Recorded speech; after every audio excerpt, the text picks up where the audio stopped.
弟兄们，大家平安。今仔日是2020年12月29号。今仔日的经文是诗篇148篇，以赛亚书第49章5到15节，马太福音12章46节到50节。今仔日要甲大家三角分享的主题是无有袂记日。当人拄着大灾难的时阵，常常被讲起的一句话，也是讲迄几句话中间，有一寡话时常去用提起吼，就是讲上帝你伫倒落啦？当然嘛有人会问讲上帝你是毋是袂记即阮吼？好那亲像以赛亚书第49章先知的话，引用迄个耶路撒冷的百姓所讲的，讲遐个被掠的时期，才剩落来伫耶路撒冷的人，因安尼讲，耶和华有气杀阮，主已经袂记得阮。先知接续用一位老母的角色来讲着上帝对人的疼，甲伊上帝对人的疼是永远袂改变，上帝袂去互袂记日。以赛亚安尼讲妇人人减话袂记日，伊食年的圆无怜悯伊所生的囝，伊检采有袂记日的，总是我无袂记得你。牧师有一对双生有真侪朋友，甚至是伫路边拄着一寡无熟识的人，看到双生总是有几句话因足爱问的。我用三个话啦吼，就是讲上侪人问的三个问题吼，讲生做有成无吼？意思是讲伊是共两个，也是无共的吼，安尼。再来第二个问题时常被问的，就是讲因有迄个心电感应无安尼啦吼。佫有人讲吼，敢有可能迄落一个吼试2摆，另外一个要到要害安尼吼。其实我真正无法度了解迄个人在问的第三个问题吼。虽然有听过真侪人讲这事实啦吼，有人饲双生吼，一个饲2摆，另外一个无饲安尼吼。但是伫阮的经验来看，除非这个老母吼真无用心，亲像以赛亚讲老母可能袂记起伊的婴仔吼。若无吼，基本上呢，囡仔若饲饱。基本上伊就食袂落去另外迄个下真枵，嘛是拢会哭着啦吼。若阵即个老母真正无用心吼，真正是嘛无法度啦吼。但是咱爱知影，就是讲，就算是讲双生吼，99%生足共的吼，但是因犹原是一个特殊的人格无共款。因有因家己的特色，因有家己咱会通认出来因无共款的所在，至少伫阮兜毋捌发生过即种的代志安尼啦吼。当然虽然是双生因是无共款的即个人格啦吼，也无共款的人吼，因有无共款的体质，有无共款的特质咱会当对因的身体状况来调整，可能饲济也是饲少小看。咱嘛会当透过亲像以赛亚所讲的，妇人人减话袂记日伊的囝，无怜悯伊所生的囝，检采有袂记得总是我无袂记得恁吼。咱会知影讲上帝真正伫意，所以伊无袂记得咱。我想若父母嘛伫意，嘛袂迄落一个饲2摆，一个拢无饲着吼。即个有一个真好的提醒伫即个中间。牧师伫昨昏的即个读经的中间分享迄个归回，是一种关系的建立。是咱甲上帝的关系，亲像就是迄个阿爸爸甲儿女也是讲迄个饲年的即个老母甲即个囡仔共款。啊，到底什么人是上帝的儿女？马太福音12章46节到50节，安尼讲，有一寡非基督徒可能会常常误解的经文，也是讲错误引用的经文，但是却甲咱讲一个真重要的代志，就是讲，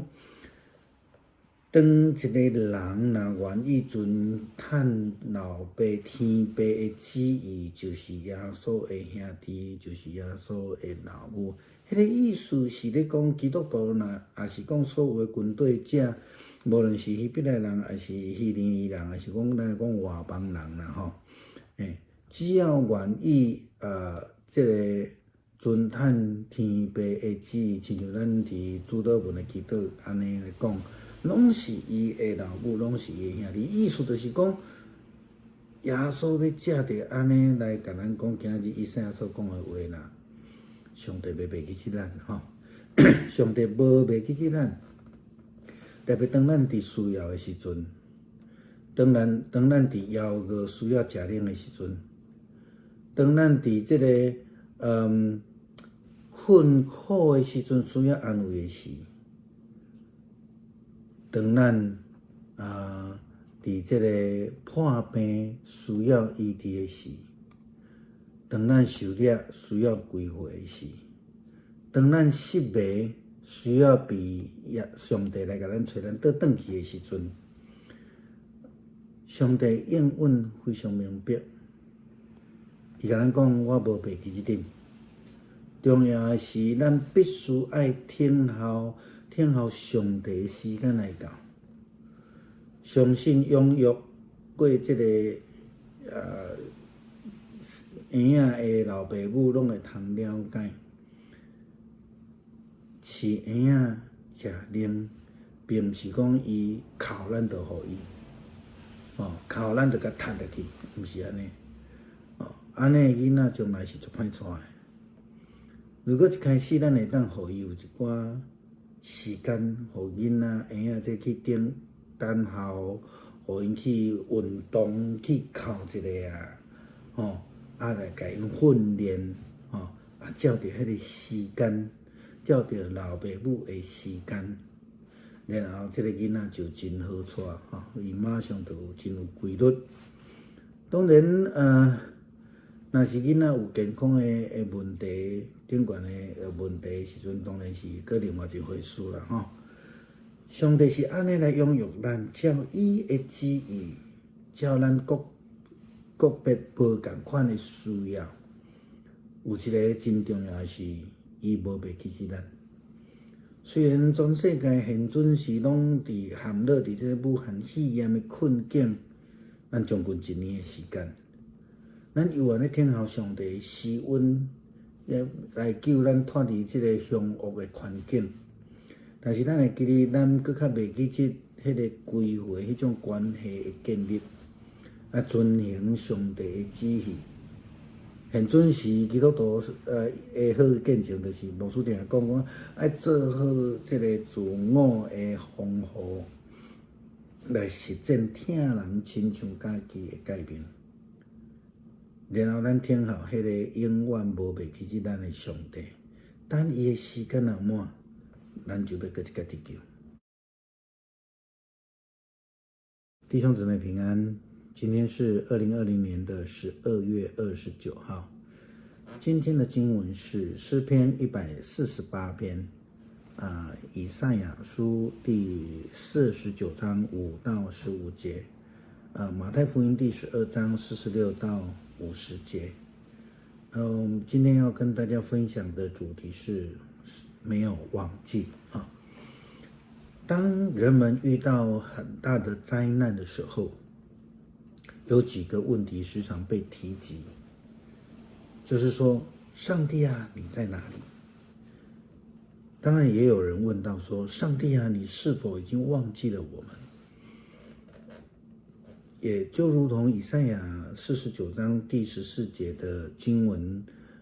先知引用这个耶路撒冷的这个居民就是那些被掳时期的渔民啊，在耶路撒冷里面的，他们说，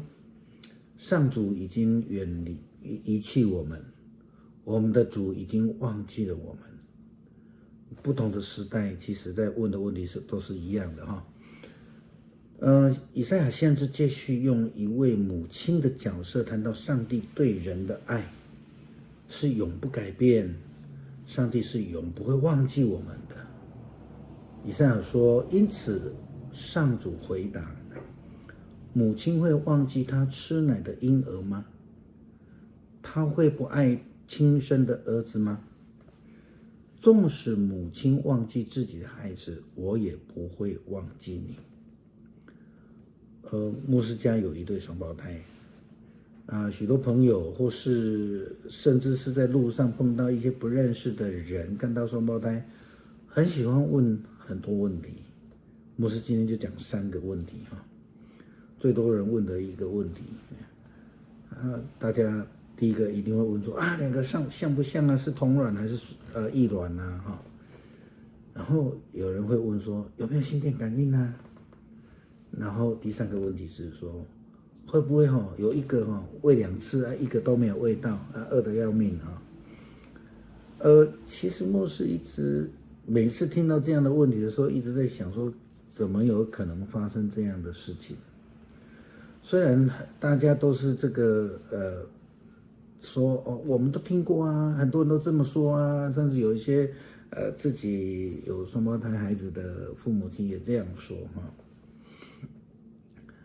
他们有这样的经验，就是一个喂了2次，另外一个没有喂到啊。孩子其实基本上吃饱了之后就吃不下了，不是吗？另外一个没吃到的一定会很饿啊，他一定会叫啊，然后这个妈妈父母亲孩子喂完了放在一边，这个没有很大的困难。会发生这样的问题，我牧师认为真的是不够用心了哈。孩子吃饱当然就吃不下了嘛哈。即便是双胞胎长得非常像，99%的相似度来说，仍然应该不会有这样的事情发生了哈。至少我们家就没有这样的事情发生哈。当然，即便是所谓的双胞胎，基本上他们是不同的个体，